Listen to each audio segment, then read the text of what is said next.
Hello दोस्तों, जैसा कि मैंने आप सभी से प्रॉमिस किया था कि मैं आप सभी के लिए एनसीईआरटी 8, 9, 10th की कंप्लीट कराऊँगी, तो ये मैं आप सभी के लिए लेकर आई हूँ यहाँ पे एनसीईआरटी क्लास 10th त्रिभुज वाले चैप्टर का मैंने आपसे पहले ही कह दिया था कि जो हम कॉम्पिटिशन एग्ज़ाम में पढ़ते हैं, इसलिए हम उसे यहाँ पे नहीं करेंगे उस चैप्टर को। और उसका नेक्स्ट चैप्टर है निर्देशांक ज्यामिति।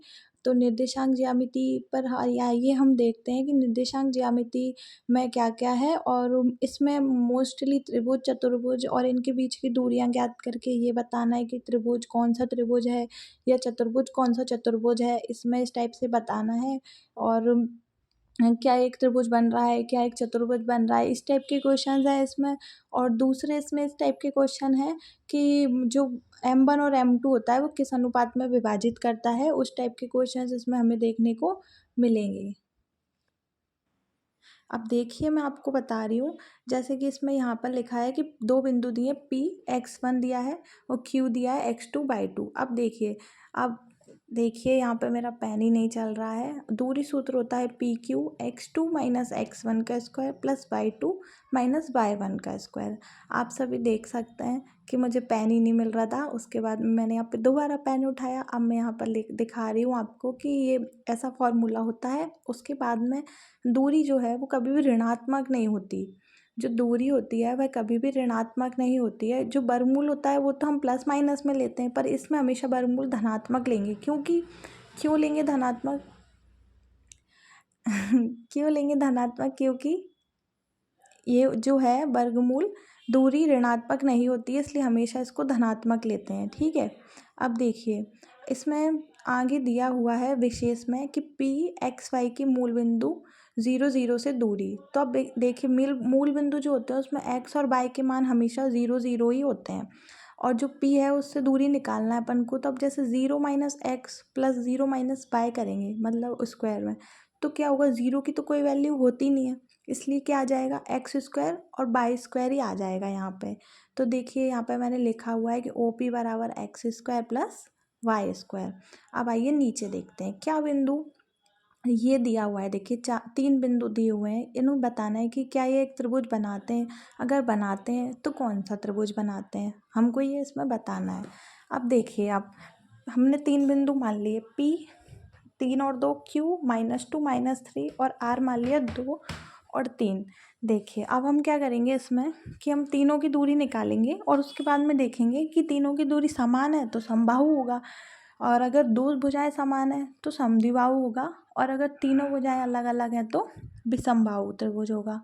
अब देखो पहले अपन निकालेंगे P और Q की दूरी, फिर उसके बाद Q और R की, फिर R और P की। ये देखिए यहाँ पे मैं वही देख रही हूँ। अब आप देखिए कि हम कैसे निकालेंगे। दूरी सूत्र लगाएंगे x2 minus x1 y2 minus y1 का स्क्वायर प्लस 3 होते हैं तो 3 में लगाते हैं। ठीक है, अब देखिए P और Q की निकाली हमने -2 -3 का स्क्वायर प्लस -3 -2 का स्क्वायर, तो क्या आया है? √50। ये देखिए मैं यहाँ पर यही दिखाने के लिए हूँ आपको कि जो त्रिभुज है वो हमने बना लिया कि त्रिभुज की दूरी बतानी है। ठीक है, अब देखिए एक्चुअली क्या हुआ कि मैं ये वीडियो शूट कर रही थी तो उस टाइम कमरे में कोई कीड़ा था जिसकी आवाज़ इसमें शूट होगी, तो वीडियो ख़राब हो गई, इसलिए अब इसमें मैं वॉइस ओवर दे रही हूँ, तो थोड़ा सा ऊपर नीचे जा रहा है। P और Q, Q और R और P। ठीक है, देखिए ऊपर मैं आपको ये दिखा रही हूँ कि ये जो दूरी सूत्र है ये इसमें लगाना है। ठीक है, अब आइए नीचे देखते हैं। अब क्या है कि ये जो दूरी सूत्र है अपन इसमें लगाया तो आंसर आया √50। √50 से बाहर नहीं निकालेंगे, बुक में निकाला गया था पर हम नहीं निकालेंगे क्योंकि हम ऐसे ही आंसर लेकर आएंगे। अब देखिए क्यू आर की निकालेंगे वो अपन। ठीक है, अब देखिए क्यू आर में क्या दिया है? क्यू आर की आई √52 और पी आर की क्या आई √2। अब जैसा कि मैंने आपको बताया कि 3 त्रिभुजों के अलावा एक और त्रिभुज होता है समकोण। उसमें क्या करते हैं, कर्ण का स्क्वायर दोनों भुजाओं के वर्ग अन्य दो भुजाओं के स्क्वायर के बराबर होता है, योग के। अब देखिए यहाँ पे क्लियर दिख रहा है कि ये √52 है और ये √50 और √2 है। इनको रूट में से स्क्वायर करेंगे तो सिर्फ 52 आ जाएगा, और इधर 50 + 2 यानी कि इधर भी 52 आ जाएगा, तो क्या हो जाएगा? 52 + 52 हो जाएगा। अब देखिए मैं आपको ये पेज पलट के दिखा रही हूँ, जब मैंने इसको सॉल्व भी किया है। तो ये देखिए, यहाँ पे देखिए आप 5 और 2, फिर √52, और यहाँ पे भी 50, और यहाँ पे √2। तो आप 52 का होल स्क्वायर करोगे तो क्या आएगा, 52 आ जाएगा बाहर निकल के। अब ये देखिए, हम पीछे पेज पलट रही हूँ, मैं आपको यही दिखाने की कोशिश कर रही हूँ कि प्रत्येक 2 का योग तीसरी भुजा से अधिक होना चाहिए। देखिए यहाँ पे मैंने लिखा हुआ है। उसके बाद में ये कौन सा त्रिभुज होगा, समकोण त्रिभुज होगा। अब देखिए यहाँ पे मैं आपको सॉल्व करके भी बताती हूँ कि √52 का होल स्क्वायर बराबर √50 प्लस √2 का होल स्क्वायर। देखिए 52 बराबर 50 प्लस 2, तो 52 बराबर 52। अब देखिए आगे, देखिए आप अगला नेक्स्ट जो क्वेश्चन है वो ये है कि दर्शाइए।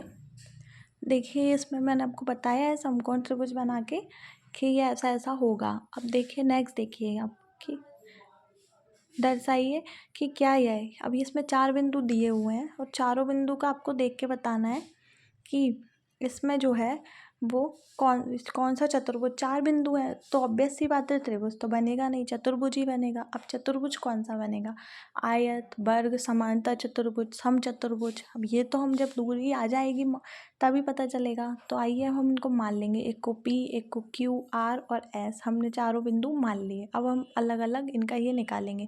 देखिए PQRS लिखने से ईजी हो जाता है चित्र में कि कोई सा हमसे दूरी स्किप तो नहीं हो रही, और बाय 1 निकल जाती है, 1 बाय 1 इसमें निकलती जाती है। जैसे PQ की निकाल ली, फिर हमने देख लिया ऊपर का आ गया, फिर हमने QR निकाल ली, फिर RS और SP ऐसे हम निकाल लेंगे। दूरी सूत्र सेम रहेगा, x2 माइनस x1 का whole square plus y2 minus y1 का होल स्क्वायर अंडर रूट में। ठीक है, अब देखिए आप यहाँ पे देख सकते हैं कि मैं आपको यही बता रही हूँ कि आप एक एक करके निकालिए, ये इजी पड़ जाता है, इसमें स्किप नहीं होता है। जैसे इसकी निकाल ली PQ की, ठीक है। अब हम क्या करेंगे, ऐसे ऐसे करके निकाल ली दूरी सूत्र लगा के। अब PQ का हमको पता चल गया, अब QR की निकाल लेंगे, ठीक है। इसका और इसमें दूरी सूत्र लगा के Q और R, फिर RS की निकाल लेंगे। तो इस तरीके से क्या होता है कि स्किप नहीं होती है, और जब स्किप नहीं होता तो आपको आंसर जो है वो एक्यूरेट आता है और आप कंफ्यूज नहीं रहते हो आपके आंसर में। अब आप देख सकते हैं √34, √34, √34 और √34 आ रहा है। तो हम क्या करेंगे, तीनों भुजाएं जो हैं बराबर हैं, अतः क्या है, ये वर्ग है। अब आइए देखते हैं। देखिए आप सभी को मैं यहाँ पे बताऊँ कि है ना, इसको पढ़ना इतना बोरिंग हो जाता है, इतना बोरिंग हो जाता है NCERT को पढ़ना, और वही 1.5 घंटे पढ़ने के बाद में से उसके बाद उसमें से काम की चीज़ें निकालना पड़ता है। मैं खुद के लिए और आप लोगों के लिए वीडियो बनाती हूँ ताकि रिवाइज़ करना ईजी हो जाए नोट्स से। अब देखिए बाकी के 2 क्वेश्चन थे पहले वाले, ये एग्जाम्पल में से मैंने लिए थे, और ये एक एक्सरसाइज का क्वेश्चन है जो कि यहाँ पे दिख रहा है। और मतलब अब देखिए आप इसमें देखिए, एक्स अक्ष पर वह बिंदु ज्ञात कीजिए जो कि इन दोनों से समदूरस्थ है। एक्स अक्ष पर स्थित बिंदु बाय। अब देखिए, जब आप एक बात समझिए, अगर एक्स अक्ष पर बिंदु स्थित है मतलब वाई क्या होगा, 0 होगा। वाई अक्ष पर स्थित है तो एक्स क्या होगा, 0 होगा। अगर अपन को एक्स अक्ष पर स्थित बिंदु निकालना है तो अपन क्या लिखेंगे, P, X, और वाई की जगह क्या रख देंगे, 0। वैसे क्या होता है, अगर अपन जब अपन ऐसे कोई बिंदु लिखते हैं, मानते हैं, तो उसमें क्या लिखते हैं, P, X और Y, है ना। अब एक्स अक्ष पे दिया हुआ है इसलिए Y को 0 रख लिया यहाँ पर, ठीक है। अब देखिए अगर समदूरस्थ है मतलब कि जो P है वो ऊपर वाले जो है इनको कुछ मान लो, एक को Q मान लो, एक को R मान लेंगे जैसे अपन, तो ठीक है। अब P और Q की दूरी और P और R की दूरी बराबर होगी, ठीक है। तब जाके x का मान आएगा जब इनको अपन बराबर पे रखेंगे। अब देखिए पहले P और Q में अपन दूरी सूत्र लगा देंगे, फिर P और R में दूरी सूत्र लगा देंगे। जब अपन दूरी सूत्र लगा के दोनों को बराबर करेंगे तो रूट से रूट तो कैंसिल हो जाएगा। अब देखिए, अब जब रूट से रूट कैंसिल हो जाएगा तो फिर उसके बाद में क्या बचेगा, आप देखिए पहले तो आप सॉल्व करना देखिए इसमें कि 2 माइनस एक्स का होल स्क्वायर प्लस -5 माइनस 0 का होल स्क्वायर, तो क्या हो गया, 2 का स्क्वायर प्लस एक्स का स्क्वायर माइनस 4x प्लस 25। अब देखिए आप x square minus 4x plus 25, ये जो यहाँ पे दिख रहा है, ये मैं ऊपर आपको ये बता रही हूँ जो मैंने आपको पहले बता दिया कि ये इन दोनों से दूरी समान होगी तो इसको एंड में जाके बराबर करेंगे। ये देखिए ये दोनों से इससे भी निकल गया, ये यहाँ पर आपको दिख रहा होगा, ये देखिए। उसके बाद में हम इससे भी सेम निकाल लेंगे, पी और आर की दूरी निकाल लेंगे। अब इन दोनों को बराबर रखेंगे तो रूट और रूट तो बराबर में रहेंगे तो हट जाएंगे, है ना। अब देखिए नेक्स्ट पेज पे मैंने इसको आपको सॉल्यूशन बताया है। देखिए अब देखिए ये नेक्स्ट पेज पे जो मैंने सॉल्यूशन बताया तो इसको सॉल्व करेंगे तो x की वैल्यू आ जाएगी और x की वैल्यू है -7। तो वो कौन सा x की वैल्यू निकालनी थी और जो कौन सा बिंदु है -7 और 0 बिंदु है, जिससे दिए गए दोनों बिंदुओं की दूरी क्या है, बराबर है। एक और चीज़ है इसमें इम्पोर्टेंट है, वो कि ये है कि विभाजन सूत्र। अब देखिए विभाजन सूत्र क्या है, देखिए कोई दो बिंदु दिए हैं, एक दिया है x1/1, एक दिया है x2/2। अब इन दोनों के बीच की दूरी क्या होगी, ए बी, है ना। तो जो रेखाखंड ए बी है उसके बीच में एक और बिंदु आ गया है P, जिसको क्या माना है XY। अब जो बिंदु P आया है वो रेखाखंड को विभाजित करेगा, वो जिस भी अनुपात में विभाजित करेगा उसको M1 और M2 मानेंगे। अब देखिए आप M1 और M2 यहाँ पे मान लिया है तो क्या होगा, PA/PB, तो क्या होगा M1/M2। अब देखिए इनके एक फॉर्मूले होते हैं, x का मान और y का मान निकालने। मैथ में हमेशा यही होता है, कुछ दिया होता है तो कुछ निकालना होता है, कुछ दिया होता है तो कुछ निकालना होता है।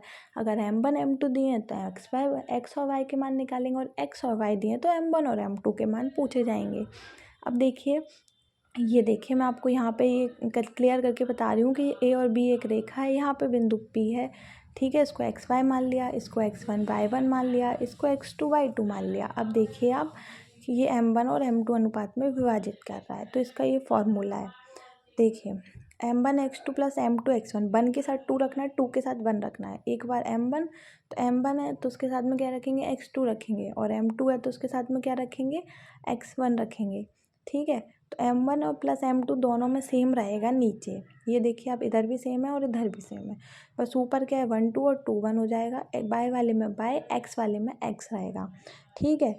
अब देखिए आप यहाँ पे कि आपको दिख रहा होगा कि यहाँ पे देखिए ये फॉर्मूले हो गए दोनों।